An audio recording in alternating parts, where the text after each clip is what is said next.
Hello दोस्तों, नमस्कार। हमारे जितने भी ईपीएस 95 पेंशन धारक हैं, आप सबका हमारे नए वीडियो में स्वागत है। देखिए, ईपीएस 95 पेंशन धारकों का जो दर्द है, उसी दर्द के ऊपर थोड़ा सा हम लोग चर्चा करने वाले हैं कि ईपीएस 95 पेंशन धारकों को अभी तक मिला क्या है।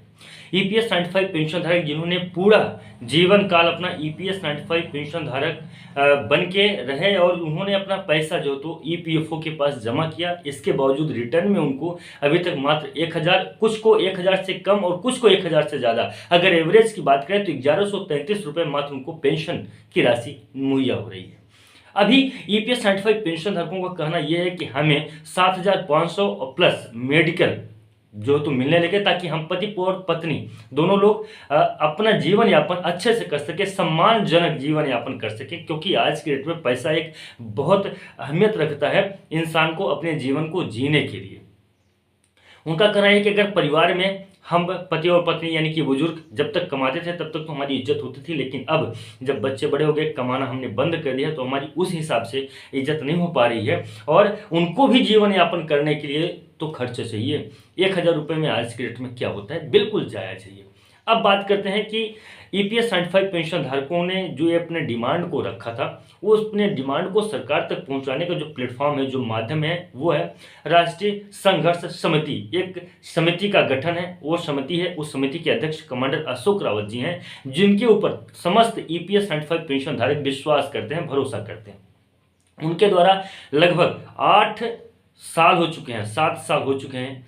तो उतने सालों से लगातार जो तो निस्वार्थ भाव से ईपीएस 95 पेंशन धारकों की आवाज़ को नेशनल मंच तक पहुंचाने का कार्य किया जा रहा है। लेकिन बात यहाँ पे ये आ जाती है, ईपीएस 95 पेंशन धारकों का कहना ये है कि अभी तक ईपीएस 95 पेंशन धारकों को किसी भी प्रकार का कोई लाभ नहीं हो पाया है। माननीय प्रधानमंत्री जी के माध्यम से 2014 में पहली बार जब मिनिमम पेंशन के ऊपर ध्यान दिया गया था, 1000 रुपये किया गया था, उसके बाद से आज तक ईपीएस 95 पेंशन धारकों के पेंशन वृद्धि को लेकर किसी भी प्रकार का कोई काम नहीं किया गया है। अच्छा, अब यहाँ पे मैं आपको बता दूं कि ईपीएस 95 पेंशन धारकों की जो समस्या, वो समस्या कहाँ तक पहुंची है। 2 बार माननीय प्रधानमंत्री जी तक,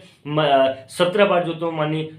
श्रम मंत्रालय तक, कई बार जो तो वित्त मंत्रालय तक, और जितने भी जो तो मेंबर्स हैं, चाहे वो लोकसभा के हों चाहे वो राज्यसभा के हों, समस्त मेंबर्स के पास ईपीएस 95 पेंशन धारकों की समस्याओं को रिटर्न में पत्र के माध्यम से वहां पे पहुंचाया गया है। और यहीं तक नहीं, ईपीएस 95 पेंशन धारकों ने खून से लिखे पत्र भी जो तो माननीय प्रधानमंत्री जी तक भेजे हैं और माननीय वित्त मंत्रालय तक, माननीय श्रम मंत्रालय तक भेजे हैं।